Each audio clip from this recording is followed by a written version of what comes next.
Hello all again! Welcome back to Sumuji Radio Show! And we are back again with the Japan series, and today I have two special guests with me. Hello, special guests, where are you? Hi, it's me, Maid Rosy. Hi, and it's me. I'm Sumuji's manager, Micheal. Hello! So I know you two have been to Japan a couple of times, right? Yes. Yes. And I think you've both been on, for different reasons, leisurely and businessy, right? Yeah. I've only gone ever for leisure. And I've gone on both business and pleasure. So, it's definitely a different experience for both. Yeah. I'm sure, all the times, though, it's been, a good time going, though. Mm-hmm. Yeah, definitely. It was definitely an enjoyable time. Mm-hmm. But I guess before I get into it, do you guys have plans to return at some point? Yeah, when traveling's a thing again in probably a few years. Mm-hmm. Yeah, I definitely want to go back and visit some of my friends and colleagues that I have over there when it's safe to do. Hopefully, we get to do that by the end of the year this year or middle of next year. Ooh, yeah. I'm hoping for spring next year, maybe. That's very positive thinking, both of you. Yeah. Whereas I'm 2023, 2024, when we've definitely all been vaccinated and they open up travel again. I guess we'll see how that goes then.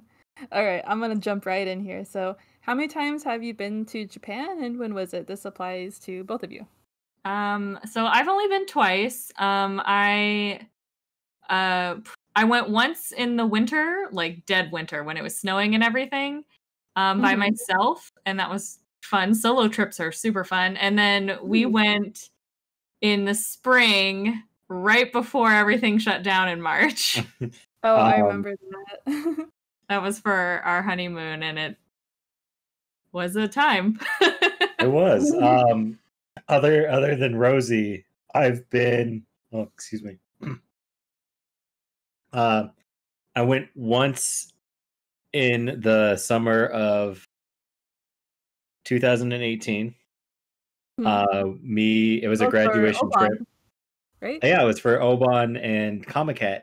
We went as a graduation gift for me and my brother, because we always said, hey, once we graduate, we're gonna go to Japan, and we did. And then I went the following March in 2019 for business, which was very interesting. It was nice because it wasn't 100 degrees or 90 degrees and 90% humidity like it was the last time we went. And then we went just last March, April? March. Beginning of March, right before they shut everything down. And really had a different experience then as well. Well, yeah. What are the seasons like? I'm sure winter and summer is very different from what we're used to here. Well, when I went in the winter, it was a cold, wet winter, so it was in Tokyo, because I went to Tokyo and to Kyoto. In Tokyo, it was just cold, windy, rainy. I really liked it because I like cold and rainy weather. Yeah. And then when I went to Kyoto, it was snowing constantly.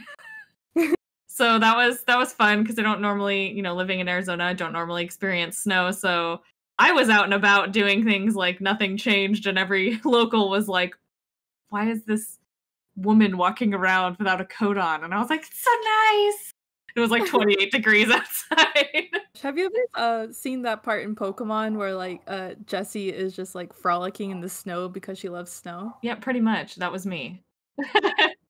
Yeah, that's how I imagined it. Oh, how are the summers there?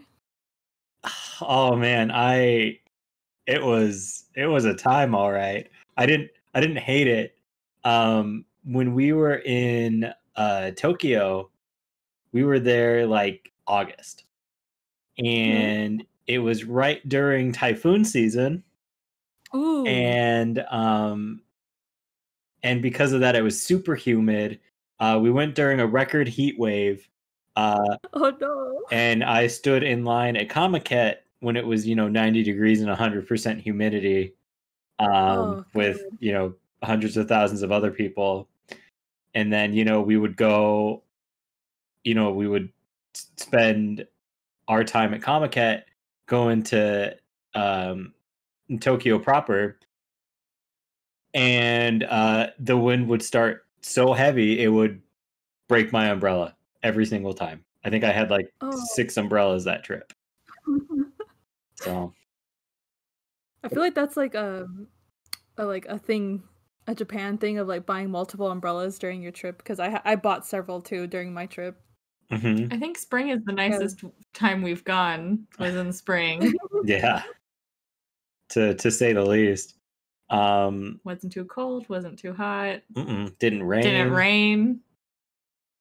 There wasn't that many people the last time. Well, yeah, there was a reason except for not that parks. many people. Yeah.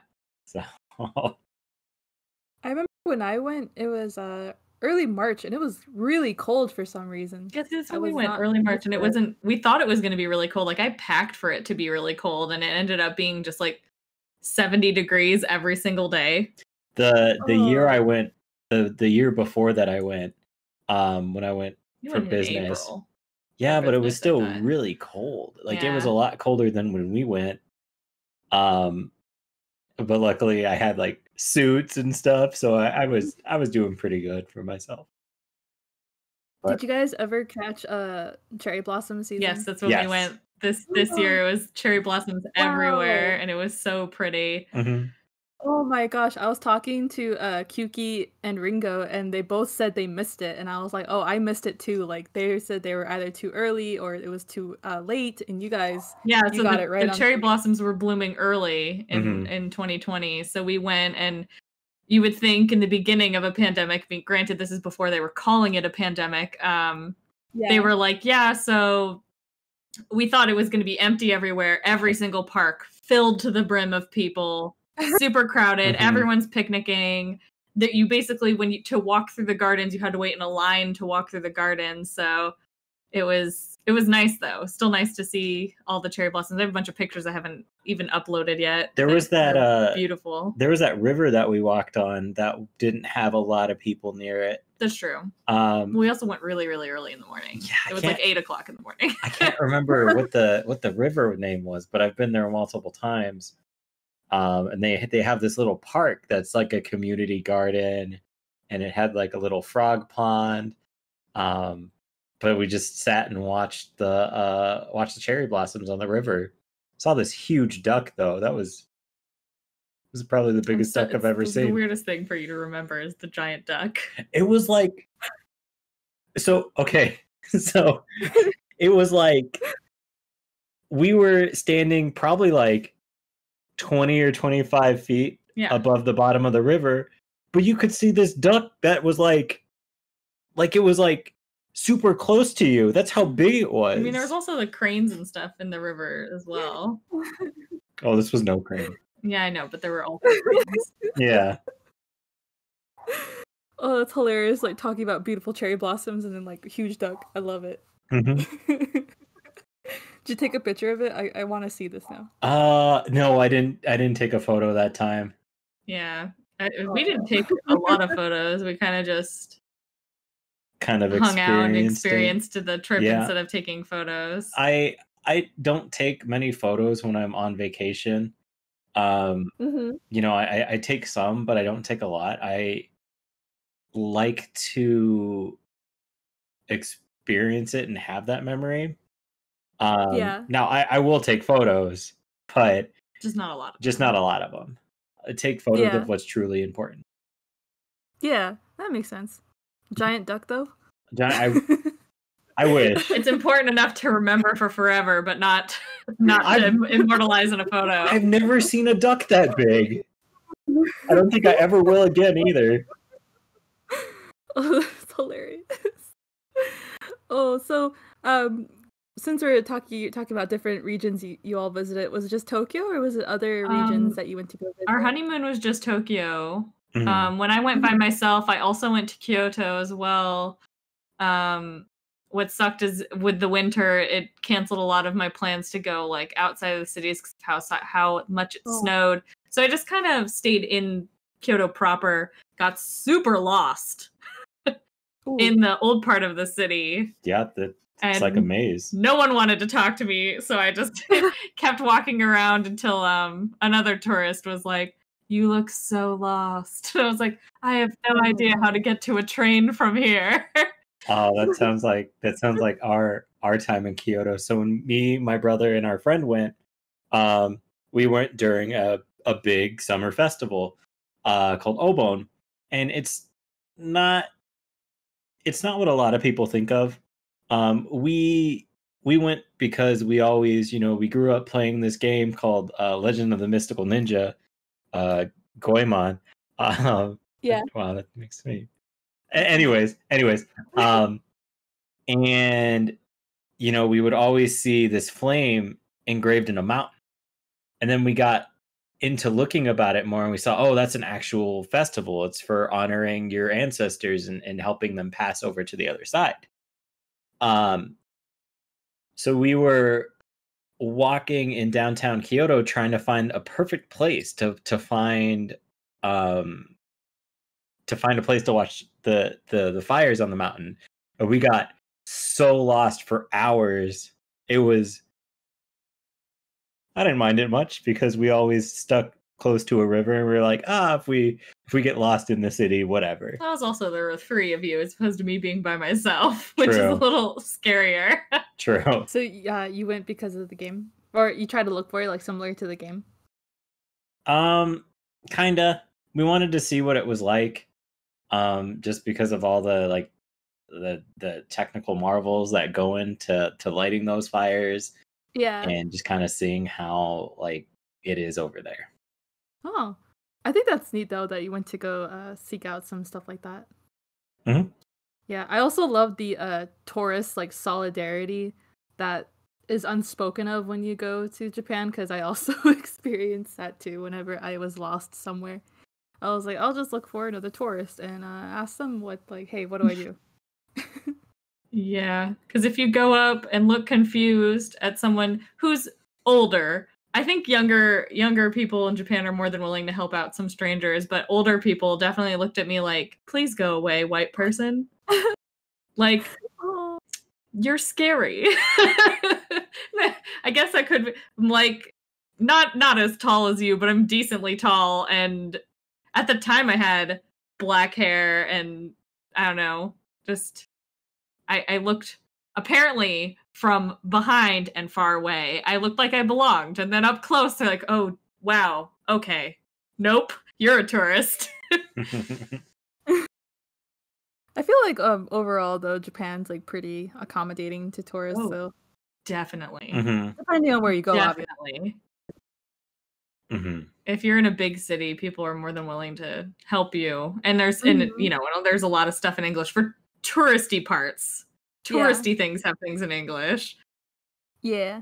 Yeah, I mean, I think most of the places that we went had a lot of English there to help us out. Now, I do know some enough to get us around, but when it comes to me being put on the spot, I kind of freeze up. Yep. It's nerve-wracking to try to put it together. In any foreign country, it's nerve-wracking. It's like, I can understand what you're saying, but I can't say it back. So yeah, that's me. That's me when I was in China. It's like, you can talk at me all you want. I know what you're saying. I have no idea how to respond back though, because I'm terrified of how bad my accent's gonna be, or if I'm gonna mess up on sentence structure or something, or I'm gonna say something rude unintentionally. So I just don't talk. I freeze up. I feel that. I think I did that, where was it? Because I learned, a bunch of, touristy, getting around Japanese to, order food, ask for stuff in a store, ask directions and stuff. But once they, started asking some other things, I'm like, oh no. Time to whip out my phone and Google Translate. Oh no. Mm-hmm. You're like, this makes me feel more like a tourist than just being here does. Oh, yeah. I remember when I went last time, I had a kind of funny moment actually. We were having drinks at a karaoke bar, and for some reason, like my whole group's like Japanese like leveled. We just didn't care anymore, and we just started like speaking, like ordering our drinks in Japanese, like ordering our appetizers in Japanese, and it was funny because we were like, how were we able to do that at a karaoke bar after a couple drinks, but we can't. I was gonna say because you were drunk. Yeah. Because you're relaxed and you actually probably are better at speaking Japanese drunk than you are sober. Just probably. I had no fear. Just how the brain works. You're more relaxed. There's less stress hormones. That's probably it. People don't don't get drunk while trying to speak though. Unless you're karaoke bar. Mm-hmm. All right. So my next question here. Oh, sorry. Go ahead. No. Go for it. Oh, okay. So my next question I have for both of you is, in what ways is Japan different from home from the visits you went on? Everyone's nicer. Yeah, everybody's nice. It is. I apologize. Hold on. He's watching. No, I'm not. But it's. I mean, since we don't live in a large city, public transportation is really key, and I think that's my biggest pull away from Japan. Also, it's very easy to walk to everything. I don't think I would actually own a car in Japan. I think I would own probably a bike. Yeah, public transportation was super easy, and I wish we had better public transportation here. So I think that's the biggest difference, other than everyone's really nice. Yeah. Like, so nice. When I was talking to the other girls, they all said the same thing about like public transportation too. And how it's just like and also the punctuality of things too. Yes. A little bit different in the beginning of March last year. Punctuality was kind of up in the air. Things were running behind and stuff because of sanitation and what have you. Oh, right. Yeah. Are there still tourists going to Japan? I don't know. Japan closed their borders. They had. Well, they just reclosed their borders because they had someone from the UK bring the UK strain there, and then they reclosed their borders because I think they were closed and they opened them back up to everyone but the US and then closed it back down again. Yeah. Because most countries have their borders closed with the US right now. Having a US passport is like having toilet paper. It gets me to buy alcohol, so I'm good. But yeah, the transportation, I agree with that. And yeah, I really liked also not be able to like rely on cars and stuff too. Yeah, it's nice. Oh, you know what else I really like? I was talking about it with the girls earlier of like how if you need anything, a convenience store probably has it. That's very true. Oh yeah. I would always wake up, and if we weren't having breakfast somewhere, I would just walk down to the convenience store. I think I'd be in like my running pants and a t-shirt and just walk down to the convenience store and get like an egg sandwich and a coffee. Yeah. And then go back or just sit there and watch people walk by. Yeah, I remember my Airbnb, it was like a townhouse kind of thing. So the upstairs was the apartment and the downstairs was a 7-Eleven. Oh my god. Oh, really? Cool. Yeah, it was like life-changing just to like go down like not even a minute, probably like 30 seconds to get like from my bed to downstairs to the convenience store for a sandwich. And you always like when you leave and come back, you realize just how much you miss having a convenience store that close, or having other things within like walking distance. Yeah, and also like having good things in the convenience store. That's true. Yeah, that's true. Now I would say that we are getting better about it. Like Quick Trip's menu is pretty good. Oh, yeah, the kitchen, like the hot food is actually not that bad. Yeah. But I still wouldn't. I don't think I would get any of like the prepackaged sandwiches here. No. Absolutely not. Yeah. I remember I forgot who I was talking to. Maybe it was on the radio show, but do you know the YouTuber Mike Chen? No. He does, I think his name is Strictly Dumpling. He does like a bunch of food videos. No, I don't watch I've food heard videos. I've heard of him, but I don't watch a lot of his stuff. Oh, well, he does like travel food vlogs, and my favorite videos of his is he would like go to like convenience stores in like other countries and just like bring a whole bunch of it back and just eat it. And I was thinking, could I do that with my local Circle K here? And I'm like, It costs just as much to go to a restaurant as it would to go to Circle K and get food. Yeah, That's the difference. Is it's so much cheaper to go to a convenience store, for the most part, than it is to go to a restaurant. Yeah. But it made me wonder, like, there's not really like a whole lot of like, I say like, Instagram worthy or like nice looking food to like do a haul video with. I don't know. Or even there's not even a good variety. Yeah, that too. Yeah, like I could get potato gratin, and then the next time I could pick up a yakisoba pan or an egg sandwich, and I would still feel like I have a lot to do. Or even I think I've only cooked once in Japan, because not the previous time, but the time I was there for business, the Airbnb we stayed at had a kitchen, and I just got stuff from 7-Eleven and cooked it. But I think the only thing I can get from a convenience store here is like milk. That's not like a major ingredient. Well, I mean, you get microwave meals here. I guess. Yeah. I buy my water from convenience stores, so it still tastes the same. Yeah. Same. Yeah. I remember when I was in Japan too, I think I only cooked once. I think we bought like a Wagyu steak from like a grocery store, because we were like, well, it's not that expensive here, so might as well. Yeah. I know when we were in Kyoto, the whole thing my brother wanted to do was to try out food stalls. Like he wanted to find a takoyaki stall. We found it at a shrine. Sorry, it just reminded me of when I had takoyaki during our honeymoon and I almost died. Allergic? You were... No, it's not as bad. I am allergic to shellfish, but I'm not allergic to octopus. And it's just the takoyaki ball was really big. And I swallowed it before I had chewed it all the way, and I started choking. That was fun. That was fun. Everyone's staring at me, not knowing what to do. just let me die. I'm dying of embarrassment already. Just let me die.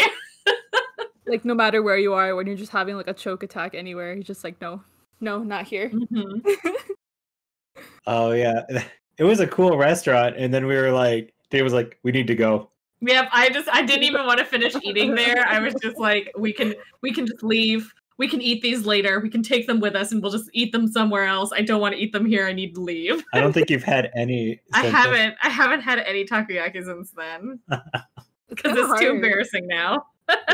It's kind of hard to find them where we are now, right? I found some frozen ones. I don't know if I want to even take a chance with frozen ones. Yeah, you can find them at like H Mart, but there's like they like deflate when you microwave them or make them, and it's just not the same. Oh, I haven't been there yet, actually. H Mart's great. I highly recommend going. It looks like it. And then there's that corn dog place that's right next to it. The Two Hands Dogs. Yeah. It's so good. I need to go check that place out. The lines are very long. Another way that Japan is different from America, I want to point out their fast food. Or what we consider fast food. Mm-hmm. Like Starbucks, like coffee is everywhere. It's everywhere here, but in a different way. Starbucks is, I don't want to say it's a little fancier than it is here, but they definitely put a higher aesthetic value on their Starbucks. And how do you describe that? The types of drinks that they serve, the buildings, the storefronts themselves. Yeah. Like when there's a Starbucks in the Kyoto National Gardens, Oh, really? and it's like all glass. Ooh. It's really nice. Is it Kyoto National Gardens? Oh, I'm sorry, not Kyoto. Shinjuku National Shinjuku. Gardens. I need to look at this. Yeah. It's a good building.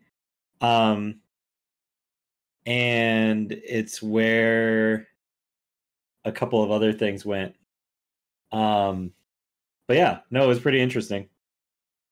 I didn't try it. Very relaxing too.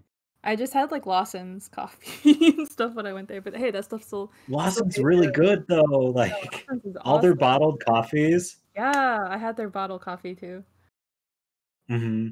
Like usually I don't really mind convenience store coffee, but when I tried it, in a way, like I guess coffee kind of makes me feel a little bit like what's the word?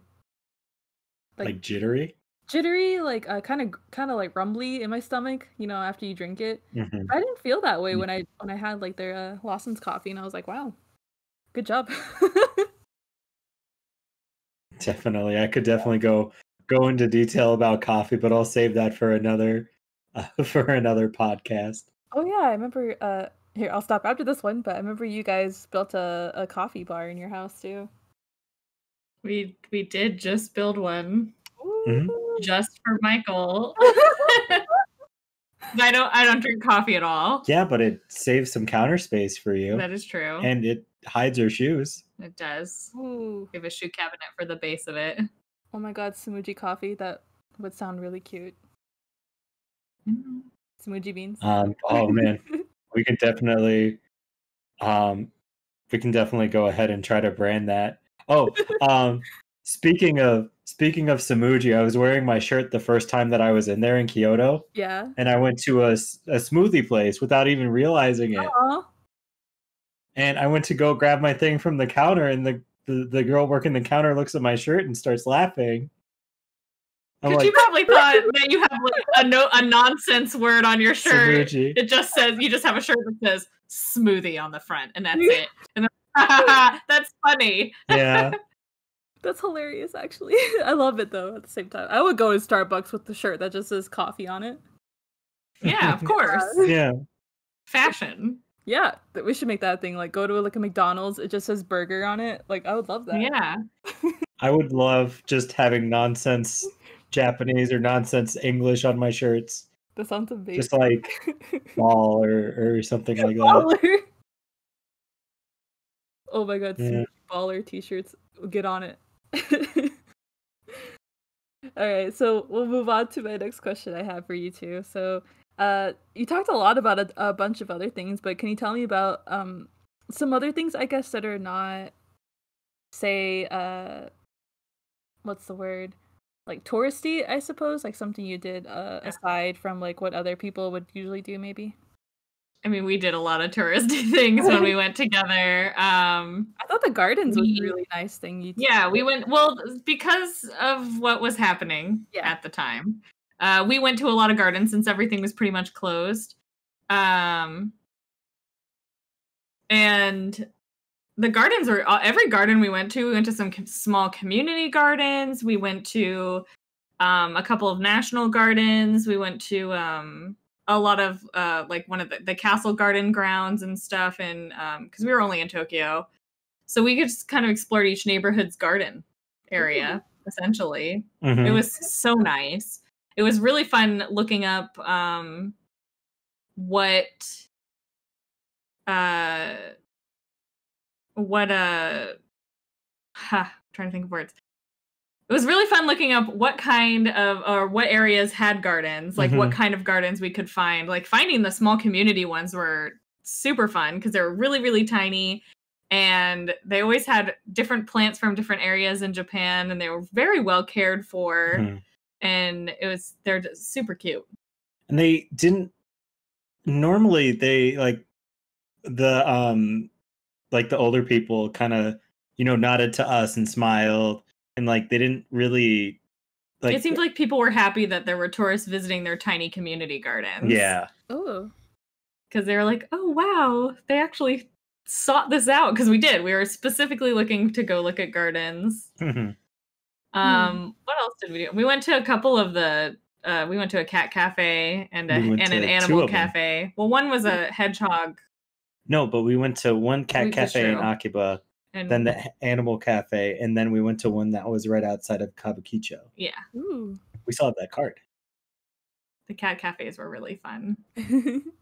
We spent like they charge you by the hour, so we'd spend like an hour in there hanging out, petting the cats because they're all super friendly. Aww.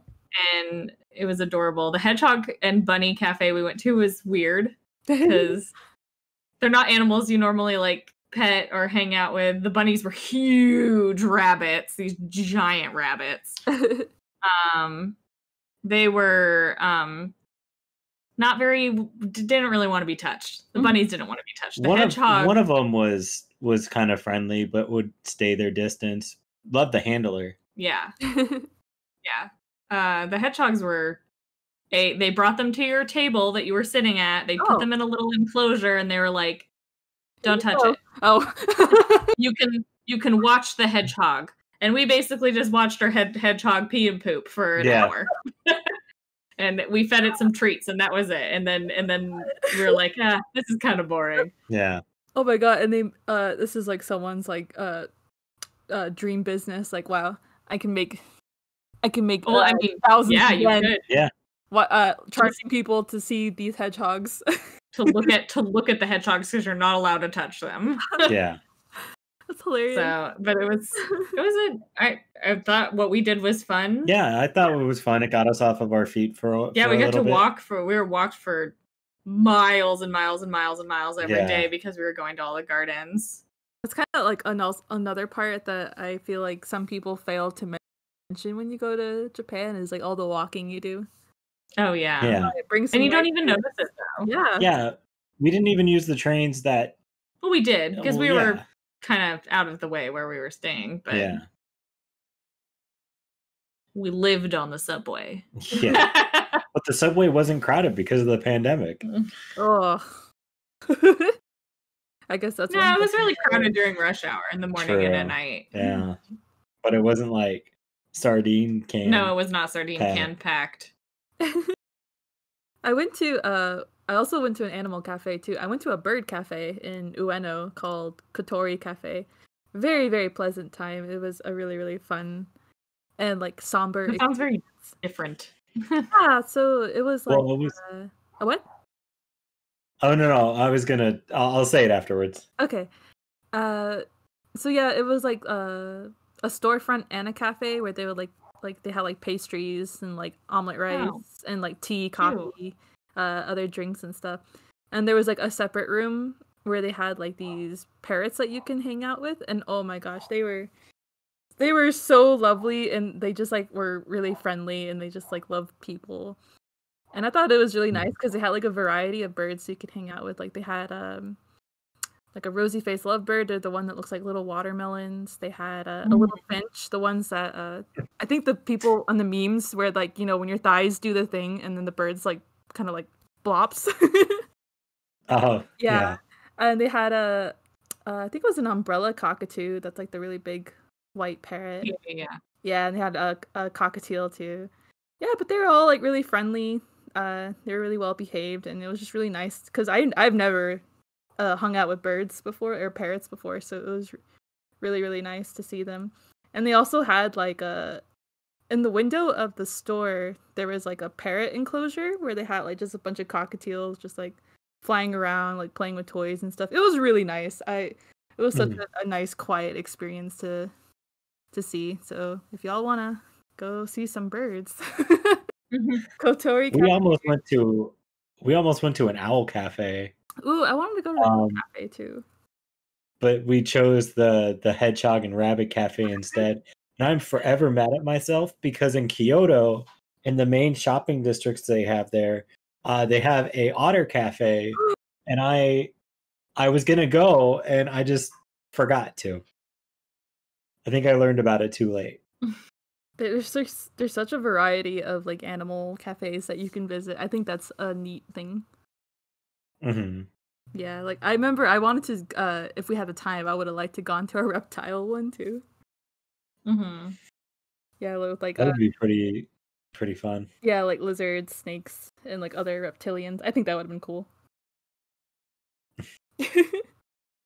Have you? I know I talked about it a little bit before we went live, but Michael, I know you did some like nightlife stuff. Can you tell us more about that kind of stuff?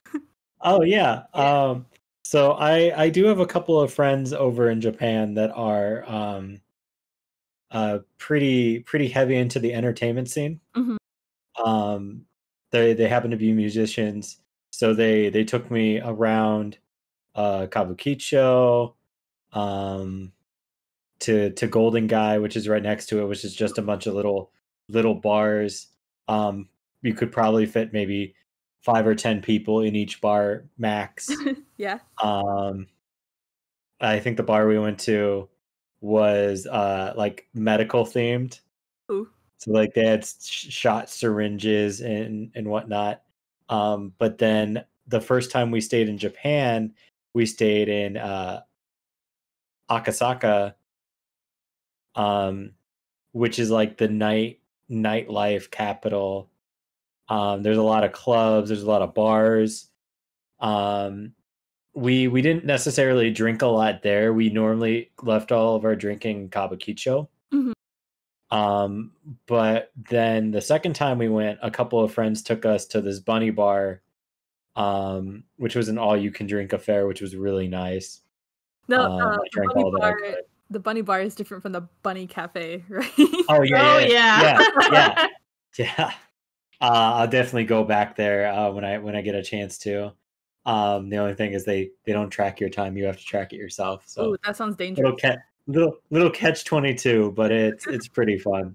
There's this really nice one in Kabukicho that I want to check out. I remember seeing advertisements for them too, and I really wanted to go to them. It's nice. It's a nice atmosphere. They're all very friendly. I mean, they have to be, but you know, That's their job. but they like foreigners. Of course. You'll Yeah. spend money. Yeah. Like they got money. It's actually in some places kind of like hostess clubs, in some of these bars. It's actually better to say you're there on business than a tourist, because if you're there on business, they won't try to take advantage of you as heavy as they would try to take advantage of a tourist, That makes sense. because they think you know, I guess, more than the average person. Well, yeah. You went with people though that kind of like knew their way around though, right? Mm-hmm. Yeah. So I feel like you were in good hands. Oh yeah. One of my partners is fluent in Japanese. And you know, we always stayed around that and played to both of our strengths and had a really good time. We missed last train though. How about Never. taxi ride? We didn't. We Oh. walked. Oh, okay. We walked from Shibuya to where was it? It was like in between the middle of Shibuya and Shinjuku. So it's not It was pretty far. but I guess it's doable. No, but I definitely started coming down off of my buzz and had to go to a all natural Lawson's to get some more drinks, which organic beer is weird. Oh my gosh. But what was it, like one sentence horror story in Japan? We missed the last train. Mm-hmm. oh yeah. Yeah, Kyuki, also missed the last train when she went last time, and she paid for like, I think it was like an $80 taxi on the way back to her place. Sounds about right. Yep, I don't want to experience that for myself. So, Kabukicho? Is that what you call it? Kabukicho. Kabukicho. Is that the one in the Yakuza games? Yeah, it's based off of a Kamurocho is based off of Kabukicho, and it's kind of funny. When we were there the first time, we were looking for the samurai museum because I really wanted to see it. But we were getting lost looking for it, and we passed this parking lot that's covered in Hostess Club stands. Is it And I'm like, parking lot? yes. And I'm like, wait, guys, I know where we are. I know my way around here. And we found it. We found it a little while afterwards. Oh my god. So that was interesting. But you know that is known for its hostess clubs, its bars, and just things like that. There are a couple of big tourist spots in Kabukicho, but I would definitely say to avoid those because they're really expensive. Yeah. And they're kind of a trap. Yeah. Also, how did you feel like safe there too? Because I know it's kind of like a place where people, like especially tourists, can get like taken advantage of quickly. So I felt pretty safe in Kabukicho every time I went. Now I don't know if. Okay, so in comparison to other countries, I've never felt safer in Japan. Like, it's so much safer than anywhere else not anywhere else. China is number one on how safe I felt. But, yeah, I've never had a problem in terms of, granted, I am also incredibly shy. And if someone comes up to me, I will ignore them and walk away. So I'm pretty sure someone could try to rob me and I'd be like, no, thank you. And I'd walk away. So I think that's part of it. A big part of it. Yeah. I got lost in the Red District when I went by myself in Tokyo. So I had some lovely girls who spoke perfect English and were dressed basically naked in the middle of winter. Tell me in English how to get back to my hotel. Aww. They were very sweet. They were like, "Oh, we'll get you back. Don't worry." And I'm like, "I love you." Oh, that's sweet. And they're like, "Also take all these flyers." And I'm like, "Oh, okay." And a majority of the things in Kabukicho as well is they'll just try to get you to go to a bar. Oh, yeah. Or they'll try to get you to go to a hostess club. I was gonna say a hostess club is more likely than a bar. Yeah, you just kind of ignore them. I had a barker the last time we went in. I was walking around, just because it was the end of the day. I was by myself. He's like, in English, "Hey man, come with me to my bar." I'm like, "No, wait, I'm going this way, man." He's like, "You sure? I got a good time for you." I'm like, "Probably, but I gotta go. Bye." And I went into an arcade and it was pretty fun. I then went to a bar, but not his. So sounds like a good time though. I really want to go back there. Or I never been there, but I say go back there because I like to visit Kamurocho, which is close enough. Yeah. Virtual. Yeah, it's definitely you can definitely see their inspirations for everything, and it's really nice. Yeah, I remember, I think a few weeks ago, I was just like looking around the area on Google Maps, and I'm like, wow, this is pretty dang close. Mm-hmm. Yeah, it was so much fun. Well, now that we talked about nightlife stuff, let's get on to the cutesy moe stuff. Did any of you visit any maid cafes during any of your trips? I've never been. Oh. As I said before, I'm painfully shy. Mm-hmm. So when I was by myself, I definitely didn't go into like anything that I had to interact with humans with. Yeah. Like when I went by myself, I only went to food places that I could order food from a vending machine. Oh yeah. Or fast food places where I could just tell them a combo number and they would just get me food that way. I basically lived off of curry. And as I said, when I went by myself, I like didn't do anything cute. And then when we went for our honeymoon, nothing was open, reasonably, totally understandable. So we obviously didn't do anything then either. So I would like to go back and go to at least like one or two maid cafes while we're there. Yeah. Yeah, I think for like at least one is a good one. Yeah. Yeah. What What about you? I know I went to At Home with my brother and our friend, and it was kind of funny because we were trying to figure out what floor we wanted to go on. Oh yeah. And we just were like, what? Well, we just picked a random floor. It happened to be the idol floor. Oh. No, not on purpose, I swear. But we had these two foreign maids, which were really nice. One stayed in character and the other one didn't. But we related more to the one that broke character than the one that didn't.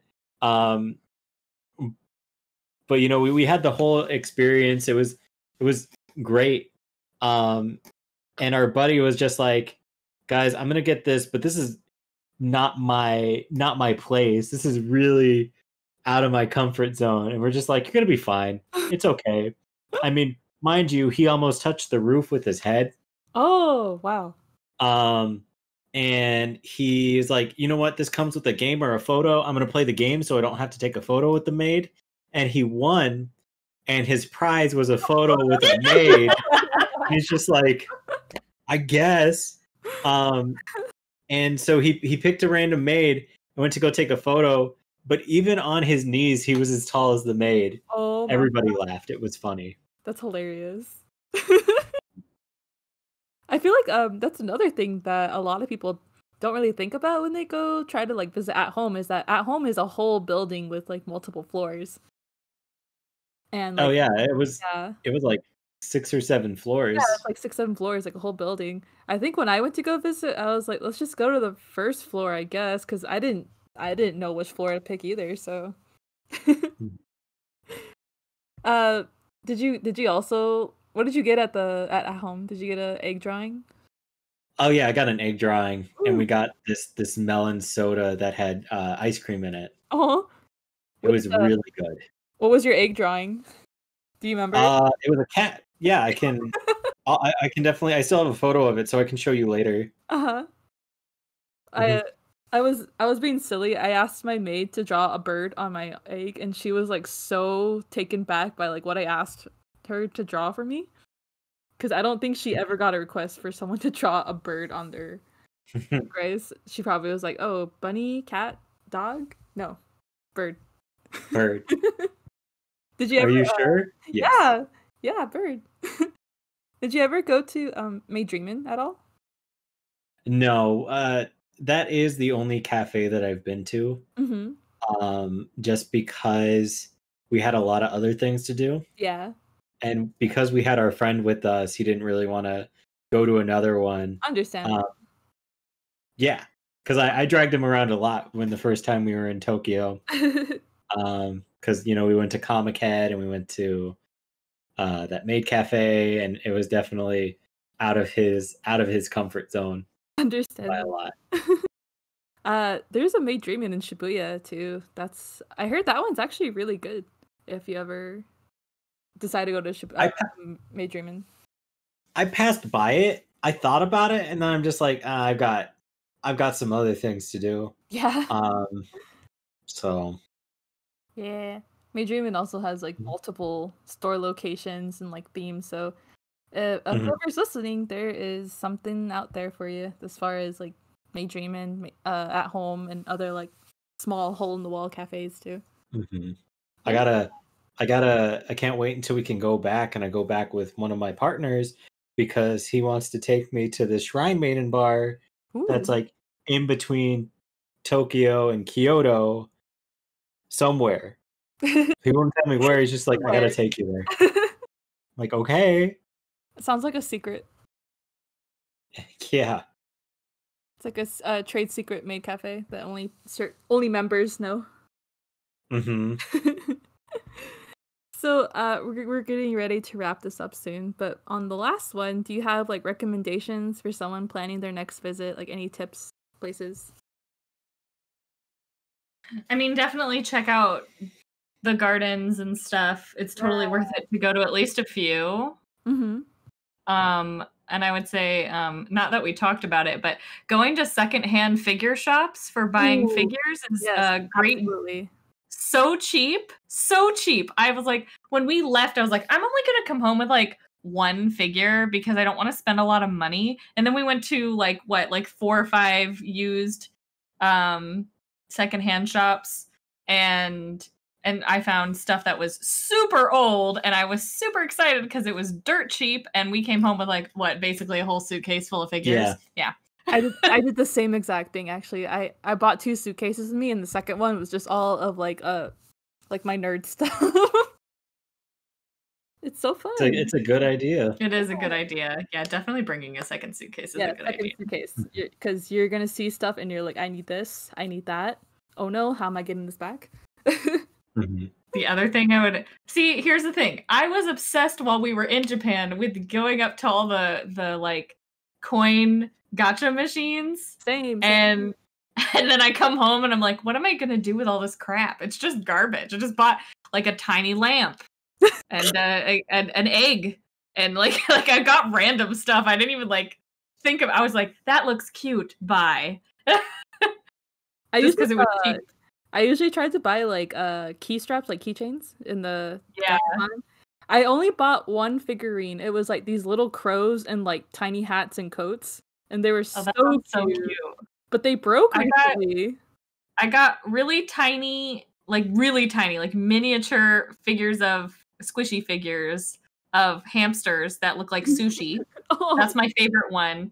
Then we got a squishy black cat because it was like a squishy cat gacha machine, and then I had the lamp. The lamp was stupid. I went to one whole store. All it was gachapon machines, and their one whole section was just miniature furniture, and I couldn't stop myself.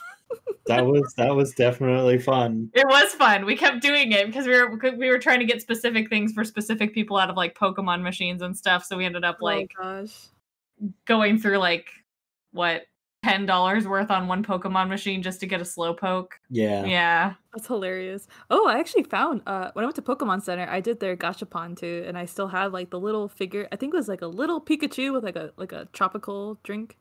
It's really cute, but I'm like, where am I gonna put this? It's so tiny. I was sad when we went in March. The Pokemon the main one, the main Pokemon store was closed because they're renovating it. So it wasn't closed. It was half closed. It was half closed. But the one in Shibuya had a lot of stuff. Yeah, the one in Shibuya was pretty cool. Yeah, there's one in I think there's one in Tokyo Skytree as well. I think that's the one that we went to that was half closed, right? No, the one we went to was the one in Ikebukuro. Okay. That was half closed. It was in the mall, right? Yeah. That's the one I went to too. Yeah, so gachapons, be wary. Yeah, be very wary. If you have no self-control, just don't even start doing them at all. Just don't. Maybe on the last day with extra change to get rid of because the bank doesn't take change. Yeah. Just use all your change on the last day at stuff that you want to maybe get. Oh, that and UFO catchers. I went like mad with UFO catchers. Oh, yeah. Yeah. I tried my luck at a lot of figure ones. Yeah, I think I spent $30 on one because they had I'm really into Zombieland Saga, and it was only like a couple months after Zombieland Saga like finished up. And I found a UFO catcher with like a bunch of like can badges of all the girls. And I was like, oh, I need to get my favorite girl. And I did not stop until I got my favorite girl from that UFO catcher. Nice. $30 later. It sounds like so there's this comic that I followed religiously, posted on Twitter. It's called Wani Dies in 100 Days. Uh-huh. It's about this alligator. And we were in Japan when the comic ended. When the comic ended on his 100th day. And all of the UFO catchers had this comic in it. Acrylic charms of the comic. Yeah, buttons too. I went nuts.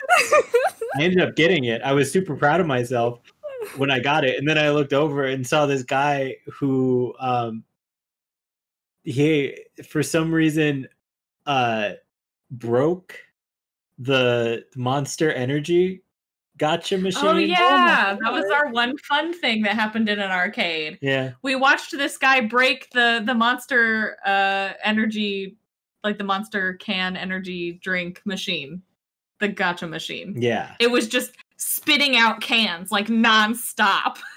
Beautiful. And he was sitting there like, oh my god, I broke it. And his friends are laughing. They're like, haha, you broke the machine. And it was funny. I bet you anything the attendants let him go with all of that monster. Probably. I was like, I'm paid minimum wage. I'm just take them. I don't care. Yeah. But yeah, UFO catchers and gashapons, like those will suck up your money if you're not careful. Yeah, just definitely save them for if you want to do them, save them last couple days of your trip so you don't spend all of your money up front on them. Yeah, and I want to add one more thing too is a coin purse because you will rack up. Yes. We ended up buying one because I lost mine. Because Michael lost his, so we ended up getting one at Daiso. Mm-hmm. Yeah, too. And if I had to say anything, drink water. Mm-hmm. You're gonna need it. Oh yeah. The first time we didn't drink a lot of water, and I paid for it. But even if it's in winter, still drink water. Yeah, you're gonna be walking everywhere. Mm-hmm. Yeah.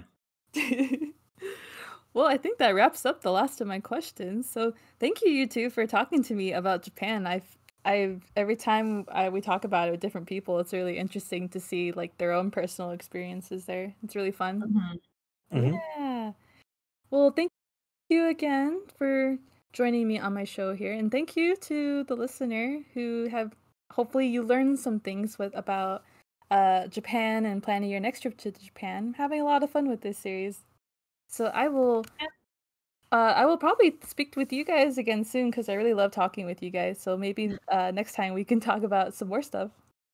Yeah, you can have a whole conversation with Michael about Japanese coffee. Yeah, I'm super excited.